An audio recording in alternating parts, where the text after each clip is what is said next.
All right, so the title on the agenda wasn't up to date, but I'm going to talk about the importance of governance in tailings dam management. To some degree, this is a bit of a response to Mike Jeffries wrote a paper a couple years ago, and he questioned the value of governance and made an argument that it's technical excellence, in particular understanding of critical state soil mechanics, that is what's causing failures. And I disagree with that. I think it's very important. And he's not alone. He just wrote a paper. Other people say that. I think governance is very important. And so we're going to have a little session about it. And I'm going to provide a couple of case histories from outside the tailings world. We have some good examples in the tailings world that have been covered elsewhere. And I just wanted to include three of them actually as a reminder that these are universal principles, and there is other evidence where lack of governance or good procedures have led to failures that sometimes we beat ourselves up in the mining business because we've had these failures, and not to trivialize them, but the mining business is not the only industry that has had these unfortunate tragedies. So first of all, let's talk about what governance means. It's the way that rules, norms, and actions of an organization are structured, sustained, implemented, and enforced. And in other words, it's a way of holding individuals accountable and throughout the organization. It's not just the CEO, it's not just the low-level operator or whatever degree in between, but it's the entire organization and the people in it. And that, you can have different degrees of formality. This could be a very strict and rigorous system, and it could be more kind of ad hoc, but those processes are what define governance. And typically they're really driven by the specific situation, by the individual companies, how big they are, what type of environment they operate in, and the complexity of their portfolio. And so again, really want to emphasize, my opinion is it's not more important and it's not less important than technical excellence. They are of equal importance. And so we should think, there's this phrase from Jim Collins in the Good to Great books. He talks about, think of the genius of the and instead of the tyranny of the or, and I think it's a good application of it. But governance is to make sure that the technical input, so the technical excellence, all the things that we've talked about previously, that we talked about in risk management workshop and the static liquefaction workshop, all that knowledge is worthless if it's not applied. And so again, the intent is to make sure that the technical input and other factors are considered when making decisions. And I did an audit for a major mining company right after the Brumagino failure.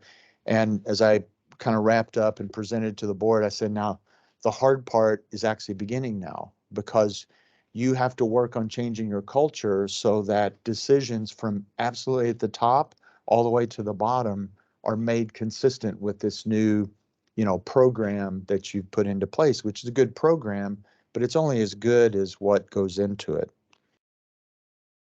So again, I said I want to talk about a few case histories. Some of these are going to be familiar. The first one is it's something I studied when I was in college. It happened when I was in high school, and it happened near where I'm from in Missouri. It was the Hyatt Regency disaster in Kansas City that occurred in 1981. And what happened was there was a balcony that failed during a dance contest or a dance party. And as a result of it, 100 people were killed and more than 200 were injured. And the failure resulted because there was a design change made during fabrication and construction, and the engineer of record did not really have a mandate to review the shop drawings. And when I say the engineer of record, this was the actual person engineer of record. A member of his staff reviewed them, but he or she was too junior and didn't recognize the implications of this design change. And I don't want to go too much into it, but basically there are these three walkways that were suspended, and the design called for a rod to be threaded its entire length, and it would pass through these different levels. And so each level was isolated, and there was this very important nut that was to hold the balconies up. And so the contractor's like, well, it's going to be a lot of money to thread this rod for 100 feet or whatever it was. So they made a design change, and in essence, they hung the lower balconies over the one right above it. And so it tripled the load on that key nut. And so it had 3 times the load that it was supposed to be exposed to. And so as they were up there dancing, it pulled through, and the whole thing failed. And so, the technical knowledge, it was well understood. All these principles were very well understood at all levels. And it was what seemed like a relatively simple change. And it seemed like it made sense to somebody, but the engineer who understood the design intent didn't review this and make sure that it was going to meet its design intent. So this was actually a major catalyst. I studied this in college. One of my professors was on the investigation board. It went on for several years, and the engineer of record was actually lost his license as a result of this, and went on to write some papers to share his experience. But it really led to a lot of work in the United States to define the engineer of record back in that time frame. The second one is the Space Shuttle Challenger disaster, which many people have heard of, and several of us remember very vividly. I think this occurred when I was a freshman in college, and I just woke up from a nap, and guy comes banging on the door, turn on the TV, and it had just happened, and it was very surreal, and it was terrible. There were 7 astronauts that died, including a private citizen, a school teacher that was the first citizen that had gone up into space. And what happened was there were these O-rings on the solid rocket boosters, and they launched at a very cold temperature, much colder than they'd ever launched at before. And there was an engineer named Roger Beaujolais, who I had the good fortune to meet again in college, and he raised strenuous objections about launching, and he was telling everyone that would listen that these O-rings are going to fail, that you're going to kill people. And he kept making it known and kept making it known, and his warnings were ignored by management and by NASA. And in the investigation later, there was a review board, a board of inquest, and they noted that the managers and NASA questioned. They wait a minute, are you sure the no-go recommendation is fully documented? Are you sure this is the right one? And whenever there was a go decision, they never questioned it. They just accepted it. We're go for launch. Okay, let's launch. If they says no go for launch, wait a minute, are you sure? So there's the pressure of performance, the pressure of cost, the pressure of their own individual performance, whatever, that motivated them to override the good engineering logic. And this was again documented in a case study that is that you can read about if you want to go to microfiche probably and find old papers. And then unfortunately another shuttle disaster, and this was kind of what closed the program down of the space shuttle. And it was somewhat similar. And again, many people remember this because it's more recent, but the space shuttle disintegrated upon reentry, and it was caused by, during liftoff, a piece of foam broke off and hit one of the tiles on the wing, and it cracked the heat shield. And so as they were coming back into the atmosphere, the heat built up. There was a crack in the cladding, and it caused it to explode. And again, all 7 astronauts died. And these strikes had occurred 65 of 70 previous missions. So it's an example of Steve Vick talked about the normalization of deviance. And so they got used to, well, it's happened before and we didn't have a failure, therefore it must be okay. Even though, again, they knew the potential. The Boeing engineers modeled the damage while the space shuttle was up in space. They did a model and they predicted what would happen. So the knowledge was there, but there was a command decision to override that, and mission management downplayed the concerns. Again, the accident board criticized the culture that had developed and saying it was in a very similar state as what existed before or during the Challenger. And they were under budget constraints. There were a lot of pressure to maintain their program. They were under pressure to succeed in delivering payloads to the International Space Station. So this wasn't just motivated by money alone. It wasn't that they're just out mining gold to pad their pockets. They had a good and important mission, just like many of our companies intend good things, and we need metals and such for renewable energy transition. So a very similar analogy, and again, this pressure to succeed and pressure to minimize cost was overridden, and it's an example of governance processes. And again, so can we take away from these failures? The common threads are that even though errors were made, mistakes were made, the science and engineering were understood and well established.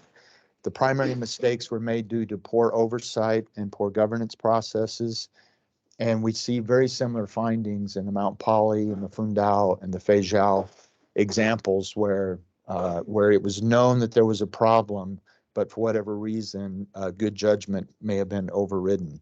Or deviance got baked into, even like at Fundao, it wasn't intended to maintain the step back that was one of the triggering or one of the causative factors, but it just became momentum built up, and it was there, and what are we going to do about it now? So again, the conclusion I draw is that effective governance is a required element to avoiding making bad decisions, especially when the consequences are high. And I lost track of time. I don't know where I'm at. Okay, good. All right. So our objectives in the bulletin are that we believe governance is essential to maintaining safe tailings dams. It was mentioned in Bulletin 139, which was published in 2011. We highlighted the importance, but we didn't really elaborate on the practice. And so we felt that it was important to include a section on governance within this document to bolster the GISDM and the Mining Association of Canada that has a similar type of governance program or tailings management processes through their TSM protocols. And we think also that ICOLD reaches a broad audience. And so there are many people that may participate in ICOLD that wouldn't be members of ICMM, wouldn't be members of MAC. And so we feel like it's an opportunity to spread these concepts and ensure, hopefully, that good governance processes are understood and implemented worldwide to help avoid future failures. One of the things that is critical in terms of execution, and so governance is kind of a philosophy, but how do you implement it? And it's through the tailings management system. And I think most of us can think of maybe a quality management system that you have in your companies, in your employers. And so it's similar to that. It's an organized process with procedures and controls in place, gates of approval and such to implement the principles. So the essential components are outlined here. You need clearly stated objectives. You need a management framework that allows the achievement of those objectives. There must be a structure with defined roles and responsibilities. and authority clearly conveyed to those that can make those commitments. And if you went to the session yesterday, Hervé from Congo talked about, stop work authority that an engineer of record may or may not have. And so that's an example where it needs to be clearly defined so that people know what their responsibilities and what their authority is. You have to have adequate resources. You have to have people that can achieve the objectives, and you need training programs to make sure that all levels of the organization understand those. And then you have to have the feedback loop to make sure that you keep getting better. And again, I think we were talking this morning that, or maybe it was yesterday with someone, perfection, it was this morning actually, perfection can't be achieved. Our goal should be towards perfection to always get better and continuously improve.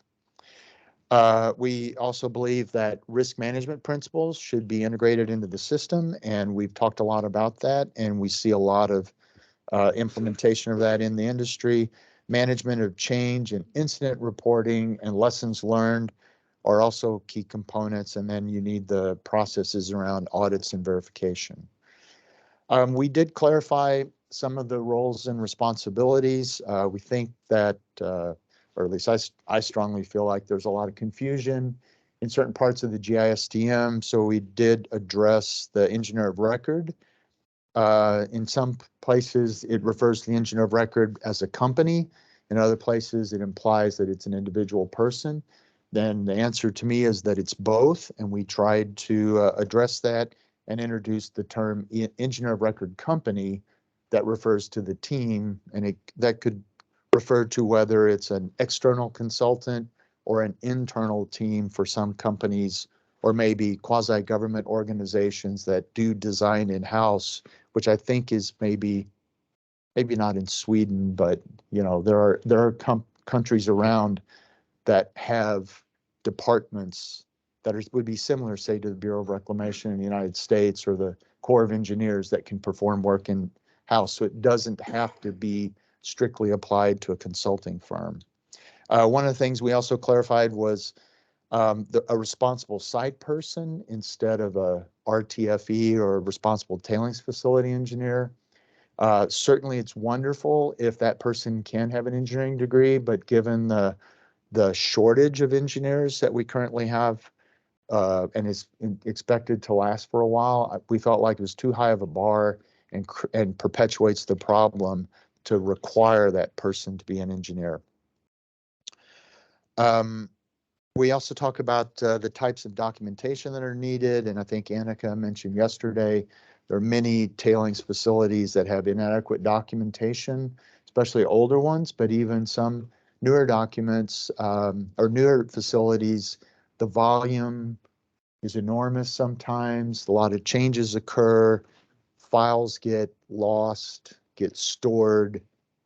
And so it's very important to have a good process and system for storing and retrieving. I have a great filing system. I just haven't mastered my document retrieval system. So I file them, and I know they're somewhere, and they were exactly where they needed to be when I put them there. I just can't remember where that was. And that's often the case, right? So, again, having these policies and the commitments, the organizational structure, the programs, and the performance feedback. The types of documentation is pretty consistent with global standard. I'm not going to read through all of them. You can read that. One thing actually that a little bit of a tip that I actually got from Dr. Morgenstern is the deviance accountability report. It's kind of written that it's a requirement that you must do a deviance accountability report every year. And Dr. Morgenstern indicated that you would only do that when you find that there is a deviance, that ideally you don't want to deviate, and you should only have to write a report when there is a deviance. In reality, it often occurs, but again, it shouldn't really be, you shouldn't look towards just ticking a box. Have we done a deviance accountability report? Check yes. It really should be, have there been any major deviations, and have you documented those and then rationalized why they occurred? and perhaps prevented future deviances. And then in closing, we feel that ICOLD is a neutral organization with a framework toward building consensus. Sometimes building consensus is not fast. It can be bloody and complicated, as we experienced as we were developing our bulletin and haggling over very important issues, mostly very important issues, sometimes trivial, but most of the time they were big picture issues. And so getting agreement is complicated, but this is what we're about. We're a technical organization that focuses on excellence, and our mission is developing these guidance documents. And so we feel like we have an important role to play. We're also open to a wide variety of stakeholder groups, not to criticize ICMM, but there's a bar for membership is you must be a mining company. And so there's an opportunity for other parties to come to the table. And we fully support the framework. We want to make it very clear that we are not trying to produce an alternative governance framework or an alternative standard. And again, Annika presented that triangle with the GSDM at the top, with GSDM at the top, MAC, and ICMM guidance kind of in the middle in terms of how to interpret that, and then we provide that important fundamental foundation of the technical requirements. And so the other thing we recognize that there could potentially be an alternative framework develop, and I think, for example, the former Soviet Union, countries have their own way of doing things. It'd be wonderful if they joined in and just accepted what we have, but I could see it being possible that there could be a framework developed somewhere, or maybe in the Asian countries where they want to do things their own way. And what we want to do is say, these are the basic requirements that need to be met regardless of what your acronyms are. So that's where we're at. That's why we think it's important.